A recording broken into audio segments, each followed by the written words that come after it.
Zulumnyama ondlela zimhlophe namhlanje ke sila enkande la sikhona sinobaba la eduzo kwami okuyena uzosithatha sibeka ngakho konke okwenzakala ukuthi kwenzakala ini kusuka manje kuya phambili siyabona la abantu bathutheleka bayafika baba ninjani hayi siyaphila ngukhansela uSibusiso Zikode oward khansela wala enkande Nquthu ward 19 ngokwe ward 19 yebo. Siyabonga kakhulu baba siyabona la abantu bayafika la bathutheleka sicela uthathe usibeke nje ukuthi namhlanje kwenzakalani kungani abantu bebuthene la kungani kuziwela namhlanje ikuphi okuzokwenzeka utshele nje umbukele ngapha ngasekhaya. Namhlanje sijabule kakhulu somphakathi wasenkande ngoba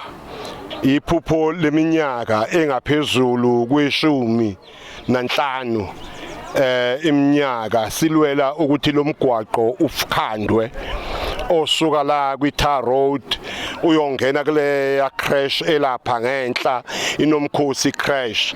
le access road iyona ezosiza izingane lezi zincane ukuthi makune izulu kule ndawo njoba iyisidaka nje izimoto ikwazi ukungena ezilethe izingane ilokho okubaluleke kakhulu okudlula konke umphakathi ujabule wonke nami njengoward councillor ngijabule kakhulu ilokho umuntu angakusho ngoba sokuthatha eside kabi isikhathi imoto uma kunizulu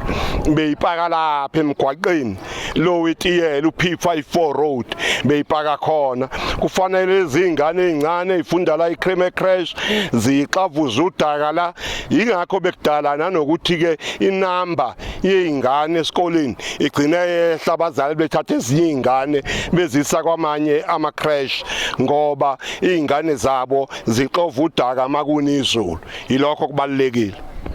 Ninaboqasarika wasikomesa ngalivini izweleke kakhulu baba uyabeka ukuthi bajabule kakhulu bengumphakathi ngomgwaqo usulungisiwe oyalapha kuNomkhosi ecrash siyabona ke nabazali bakhona la ngaphakathi nabo bazoyibongela bazobungaza indlela nje abajabule ngakhala kuyabonakala ukuthi bajabule nangendlela abathutheleka ngayo beza ngayo baba ngabe elakho mhlawumbe lokugcina olibhekise emphakathini nokuthi mhlawumbe ungathini mhlawumbe ukuyibongela kumkhandlu waseNquthu ngokwelekelela nokusebenzisa sana nawe kakhulu nomphakathi ophetheyo. Ngibonga kakhulu emkhandlweni kamasipala waseNquthu ngibonge ikakhulukazi kumeya ukhansela uIL Shabalala ngibonga kakhulu kuye ngoba kube naye iphupho lakho ukuthi iNomkhosi crash ikwazi ukwakhiwa siyabonga kakhulu kwi-executive kuma councillor onke oyi37 nakwamasipala eNquthu siyabonga kakhulu ilokho esingakusho ubaba uZikode ade sithatha esibeka ngakho konke okwenzakalayo uthi uyayibongela nathi ke siyabonga eMayoral TV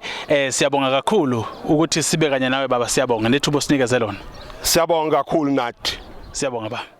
yebo